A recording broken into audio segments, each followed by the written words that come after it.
जीवनी यात्रा सुख से दुख की ओर। ये कहानी एक बूढ़े व्यक्ति और उसके परिवार की है जिनका नाम श्रीमान अशोक कुमार जी है।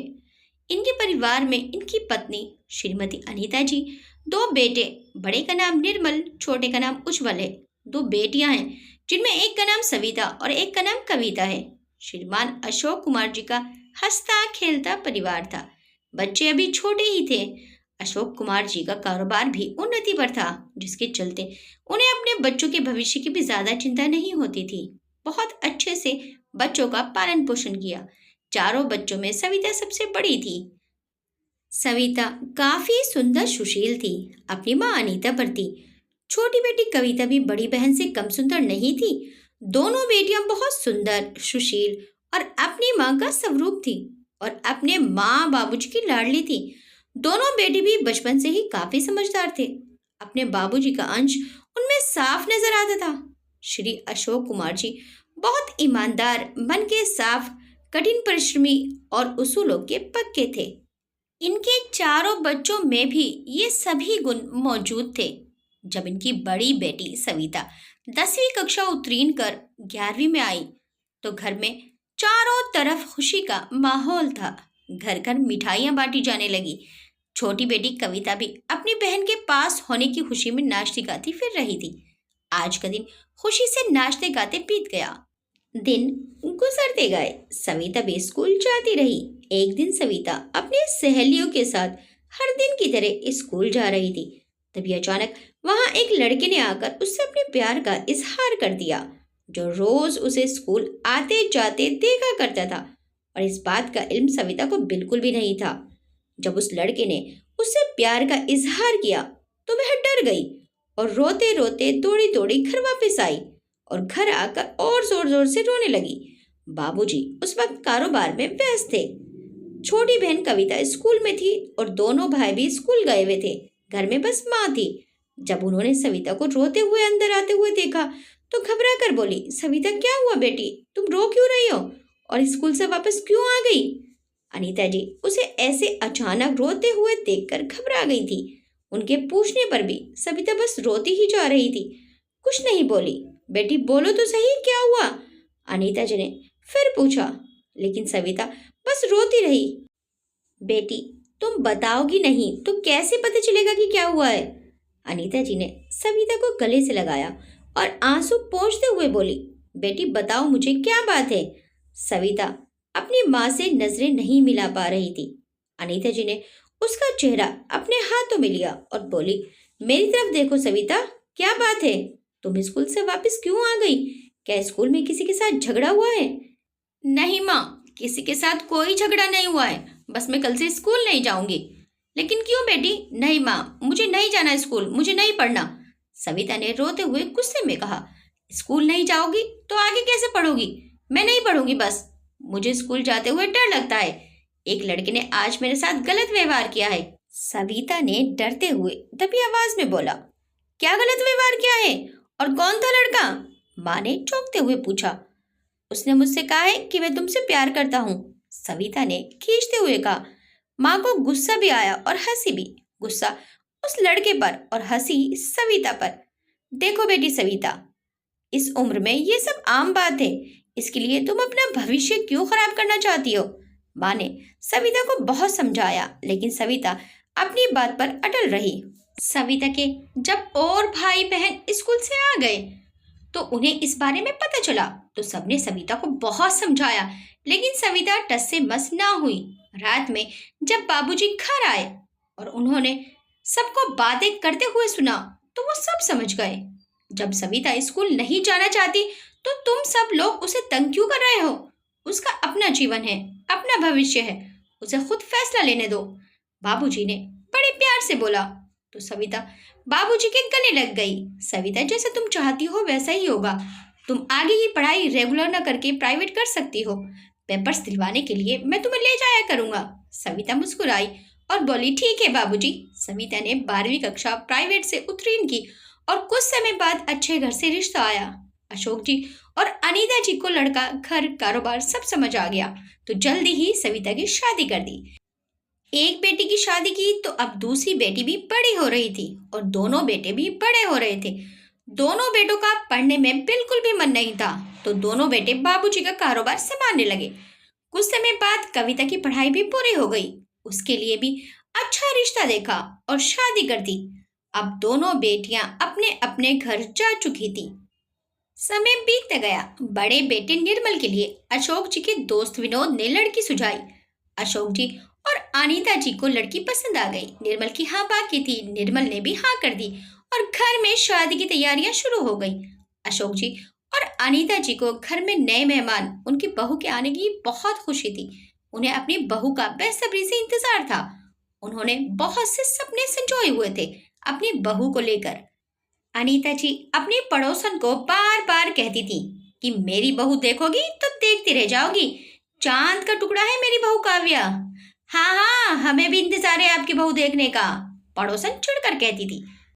शादी की सभी रस्में सकुशल संपन्न हुई। घर में बहू का प्रवेश हुआ।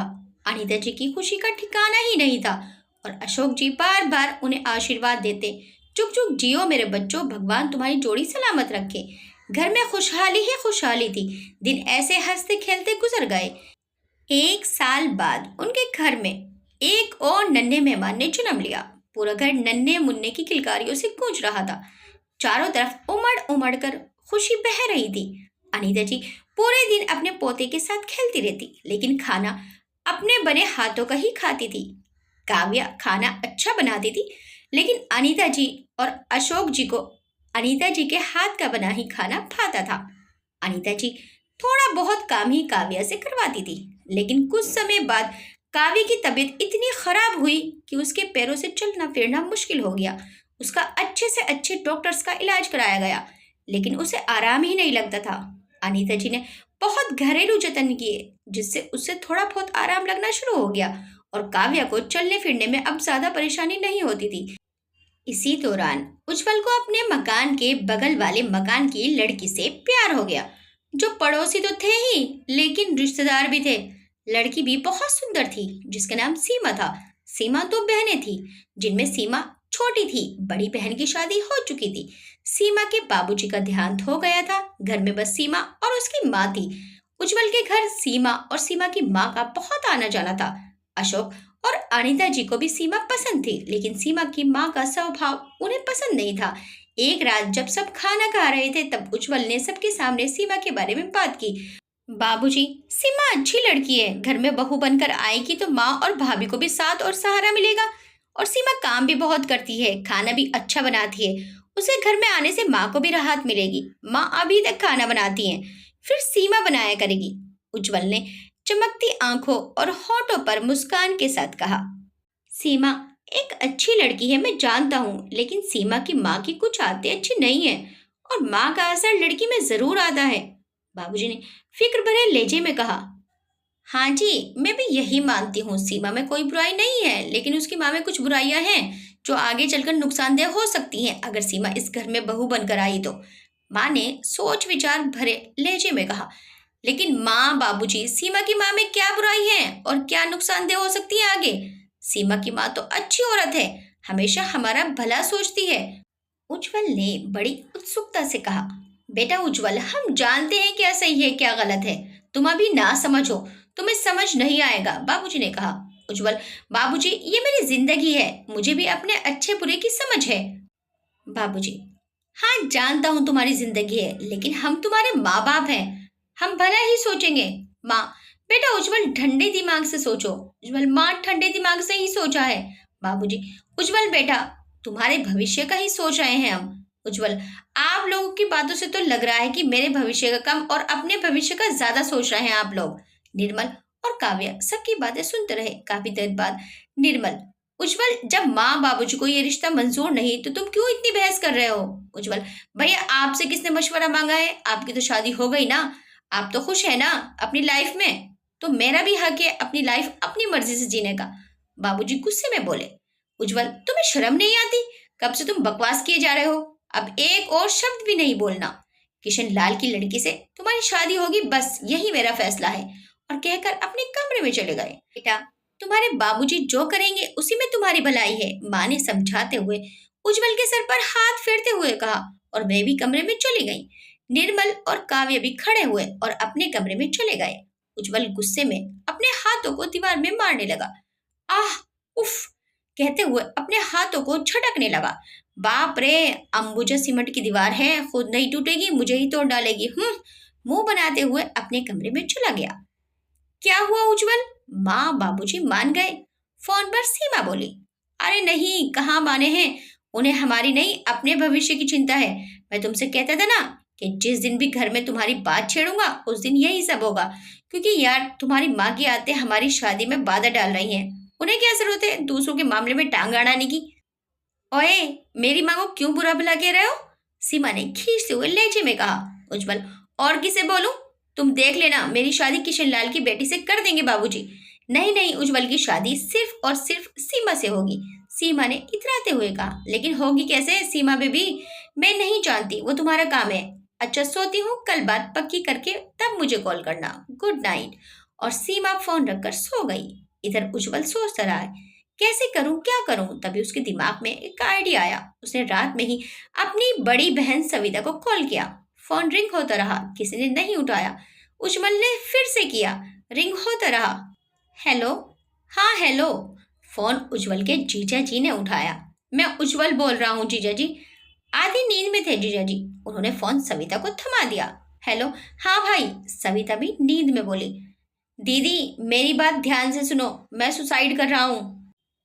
सविता जो आधी नींद में थी उठ खड़ी हुई और भौचक्की रह गई। भाई क्या बोल रहा है तू, होश में भी है? हाँ दीदी, मैं पूरे होश में हूँ, और मैं बस इतना कहना चाहता हूँ कि अगर मुझे जिंदा देखना चाहती हो तो सीमा से मेरी शादी करा दो। 2 दिन का टाइम है तुम्हारे पास, नहीं तो 2 दिन बाद मेरा मरा मुंह देखोगी। और फोन पटक दिया और हंसने लगा कि अब लगेगा तीर निशाने पर, क्योंकि उसे अच्छे से मालूम था कि बाबूजी सविता की बात नहीं टालते हैं। इतना सुनना था कि सविता तो घबरा गई। सविता को इस बारे में कोई खबर नहीं थी। उसने तभी भाभी के पास फोन किया और इस बारे में जानकारी ली। 2 दिन में सविता ने ऐसा मामला सेट किया कि सब राजी हो गए और घर में शादी की तैयारियां चलने लगी। धूमधाम से शादी हुई। सीमा अब पड़ोसन से पत्नी और बहू बन चुकी थी। दिन गुजरते गए और सीमा ने अपने रंग दिखाने शुरू कर दिए। काव्या भी सीमा की बातों में आने लगी थी। सीमा खाना बनाना भी अच्छे से नहीं जानती थी। अनीता जी को किसी के हाथों का खाना पसंद नहीं था, लेकिन बुढ़ापे के कारण अब उनसे इतना काम नहीं होता था। सीमा ने घर में आग लगाने का काम शुरू कर दिया और घर में अलग अलग चूल्हे कर दिए। जिस बात का डर था वही हो रहा था। काव्य भी अलग खाना बनाने लगी और अनीता जी घर की ऐसी हालत देखकर परेशान रहने लगी। उनका बुढ़ापा अब उन्हीं के लिए बोझ बनता जा रहा था। सारा दिन काम से थक हार कर जब अशोक जी घर आते थे, थकन से चूर अनीता जी को काम करते देख और परेशान हो जाते थे और अपनी थकान छुपाने की कोशिश करते। क्यों भाग्यवान, अभी तक काम कर रही हो? हाँ जी, बस हो गया, सोचा था जब तक आप नहीं आते तब तक कर लूं। बस बस हो गया काम, आओ यहाँ आओ। अनीता जी अशोक जी के पास आकर बैठ गई। अपनी सेहत का भी ख्याल रखा करो, थोड़ा बहुत काम अपनी बहुओं से भी करा लिया करो। नहीं जी, बस ये काम होता ही कितना है। सीमा और काव्या अपना काम भी तो देखती हैं, और फिर सीमा भी ऐसी हालत में है, ये काम तो मैं चलते फिरते ही कर लेती हूँ। अच्छा अच्छा, जो तुम्हें ठीक लगे करो, अशोक जी बोले और दोनों ने खाना खाया और सो गए। कुछ दिन बाद सीमा ने भी बेटे को जन्म दिया। अब और ज्यादा काम सुनीता जी को ही करना पड़ता था। दिन पर दिन अपनी बूढ़ी जान से इतना काम ले लेकर उनका शरीर दुबला होता जा रहा था। उन्हें शुगर की बीमारी ने भी घेर लिया था। बुढ़ापे की हड्डियां उनका इतना काम करके कब तक साथ देती? अशोक जी को उनकी बहुत चिंता सताने लगी थी। इधर सीमा सुनीता जी की सही बात पर भी पूरे दिन चिड़चिड़ करती रहती थी, और काव्य तो जैसे अब इस घर में हो ही ना। दोनों बेटे भी अपनी अपनी पत्नियों के कहे में चलते, जो उन्होंने कहा बस वो ही ठीक। सुनीता जी की जान दिन पर दिन गिरती गई और एक दिन उन्हें उल्टी दस्त की दिक्कत हो गई। उनकी तबीयत बहुत ज्यादा खराब हो चुकी थी। अशोक जी उन्हें डॉक्टर के पास लेकर गए, लेकिन वो तब तक इस दुनिया को छोड़कर जा चुकी थी। अशोक जी को उनकी मौत से गहरा सदमा पहुंचा। उनके जीवन की लौ बुझ चुकी थी। वो रोते रहे। दोनों बेटियां भी अपने बाप को कब तक संभालती, वो भी अपने अपने घर जा चुकी थी। पत्नी के गम में वो कई दिन तक तो कमरे में रहे, फिर कारोबार देखने गए। दोपहर में जब घर आते तो कोई उन्हें पानी और खाने को भी पूछने वाला नहीं था। कोई नहीं था उन्हें देखने वाला। बहुएं देखती और नजरें फेर लेती। जब उन्हें कुछ खाने पीने को नहीं मिलता था तो वह बाहर होटल पर खाना खाकर अपना काम चलाते थे। जो उनके मैले कपड़े इकट्ठे होते थे वो छुट्टी के दिन उन सबको खुद धोते थे, अपने कमरे की साफ सफाई करते। इसी तरह उनके दिन गुजरते रहे। एक दिन जब वो सोए हुए थे तब उन्हें सपना आया। सुनीता जी उनके सपने में आई और बोली, आप क्यों इतना परेशान रहते हैं और इतना काम क्यों करते हैं? मैं सब जानती हूँ कि आपके साथ अब कोई नहीं है। हमने अपने बेटों की परवरिश में कोई कमी नहीं की, लेकिन हमें उनसे ऐसी उम्मीद नहीं थी। आप मेरी बात मानिए, दूसरी शादी कर लीजिए। तुम पागल हो सुनीता? जो अब इस उम्र में मैं शादी करूंगा? लोग क्या कहेंगे? समाज क्या कहेगा? मेरी औलाद क्या कहेगी? लोगों ने हमारे बारे में नहीं सोचा, न समाज ने हमारे बारे में सोचा, न औलाद ने हमारे बारे में सोचा, तो हम क्यों सोचे? तुम्हारी औलाद होते हुए भी तुम तन्हा हो और इतना काम करते हो, तो अगर शादी कर लोगे तो उसमें हर्जी क्या है? वह आकर तुम्हारा घर संभालेगी, तुम्हारे काम करेगी। तुम अभी कारोबार देखते हो तो तुम अपना कारोबार देखो, घर के काम वह कर लेगी तो तुम्हें थोड़ी राहत मिल जाएगी। मेरी आत्मा को शांति तभी मिलेगी जब आप दूसरी शादी करेंगे। इतना कहकर सुनीता जी गायब हो गई और अशोक जी की आंख खुल गई और वह बस इसी बारे में सोचते रहे। कितने ही दिन सोचने के बाद उन्होंने फैसला किया कि मैं दूसरी शादी करूंगा। उनके एक दोस्त थे, मित्तल जी, जिन्होंने उन्हें एक अधेड़ उम्र की महिला का सुझाव दिया, जिनके पति का 1 साल पहले देहांत हो चुका था। उनकी 2 बेटियां थीं, जिनकी शादी हो चुकी थी। उनका नाम कमला देवी था। उन्होंने भी शादी के लिए हाँ कर दी। जब ये बात अशोक जी के बच्चों को पता चली तो बच्चों ने घर में हंगामा खड़ा कर दिया। इस उम्र में आप शादी करेंगे? आपको शर्म नहीं आती? इस उम्र में भी आपको पत्नी चाहिए? आपको किस चीज की कमी है? अच्छा कारोबार है, अच्छा घर है, हर काम पूरा होता है। हमारी पत्नियां भी आपका इतना अच्छा ख्याल रखती हैं, तो आप शादी क्यों करना चाहते हैं? ये वही घर था जिसमें बाबूजी के एक फैसले पर सब खामोश हो जाया करते थे और बाबूजी का फैसला अटल हुआ करता था और बाबूजी की आवाज से ऊंची आवाज किसी की नहीं होती थी। आज उसी घर में उन्हीं के बच्चे उनसे तेज आवाज करके उनका सामना कर रहे थे। किस्मत भी इंसान को किस मोड़ पर लाकर खड़ा कर देती है कि बुढ़ापा ही उसकी जान का दुश्मन बन जाता है। तब चपर झुर्रियां आने का मतलब ये तो नहीं है कि उसके मन पर भी झुर्रियां आ गई हो। उम्र का मोड़ चाहे कोई भी हो, जिंदगी जीने का नशा तो हर उम्र में होता है ना। मन तो उसका साफ, पवित्र और बच्चे जैसे होता है ना। इंसान ने अपनी जिंदगी में चाहे जैसा भी मोड़ देखा हो, लेकिन इंसान की जिंदगी का सबसे खतरनाक मोड़ तो तब होता है जब उसकी अपनी औलाद उसका सामना करे। उज्जवल बाबूजी, लोग हम पर हंसेंगे कि अपने बाप को संभाला नहीं गया। निर्मल बाबूजी, लोग तो यही कहेंगे ना कि बच्चों ने ही मिलकर अपने बाप की शादी की होगी। सीमा, हम तो किसी को मुंह दिखाने के लायक भी नहीं रहेंगे। काव्या, मैं तो अपने मायके भी जाना बंद कर दूंगी। अब बाबूजी खामोशी खड़े रहे। जब वक्त की मार ऐसी पड़ी तो एक अकेला इंसान क्या कर सकता है? अशोक जी की शादी की बात सुनकर बच्चों ने घर में इतना ज्यादा बवंडर मचा डाला कि अशोक जी को अब खुद पर ही शर्म आ रही थी। जबकि दोनों बेटियों को उनकी शादी से कोई एतराज नहीं था, लेकिन रहना तो उन्हें अपने बेटों के साथ ही था। इसलिए उन्होंने अपना फैसला बदल डाला। लेकिन एक तरफ उनकी पत्नी अनीता जी के शब्द कानों में गूंजने लगे, जो अनीता ने सपने में आकर उनसे कहा था, और एक तरफ उनके बच्चों के शब्द उनके कानों में गूंजने लगे, जो वो उनके सर पर चढ़कर उन्हें बोल रहे थे। अशोक जी अब ऐसे भंवर में फंस चुके थे जहां से निकलना मुश्किल ही नहीं, नामुमकिन था। एक तरफ उनकी जीवन संगनी पत्नी के वचन और दूसरी तरफ उनके बच्चों की कड़वी बातें और समाज का डर। तीसरी तरफ मित्तल जी को दिया हुआ वचन जो उस महिला के लिए उन्होंने उनसे किया था। उनका सिर चकराने लगा और वे जमीन पर गिर पड़े। अशोक जी की जिंदगी में जो भंवर उठ रहे थे, किसी को कानो कान खबर भी न हुई।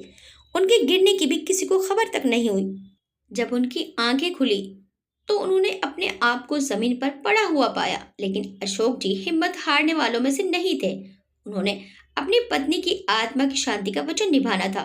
वे खड़े हुए, तैयार हुए और अपने दोस्त मित्तल के पास गए और अपने विवाह को जल्द से जल्द कराने के लिए कहने लगे। मित्तल जी ने भी देर नहीं की, जल्दी इंतजाम किया और अशोक जी का विवाह कमला देवी के साथ संपन्न कराया। अशोक जी ने सारे बंधन तोड़कर अपने बच्चों और समाज के खौफ की बेड़ियां तोड़कर अपनी पत्नी की इच्छा पूरी की और एक विधवा महिला को सहारा देकर अपनी पत्नी बना लिया। कमला देवी उनके इस सम्मान को, इस प्यार को अशोक जी को अरमान भरी नजर से देखती रही। आपको ये जीवन यात्रा कैसी लगी हमें कमेंट करके जरूर बताइएगा। वीडियो अच्छी लगी तो वीडियो को लाइक शेयर सब्सक्राइब करना मत भूलिएगा। मिलते हैं नेक्स्ट टाइम एक अच्छी सी कहानी के साथ। Till then bye bye.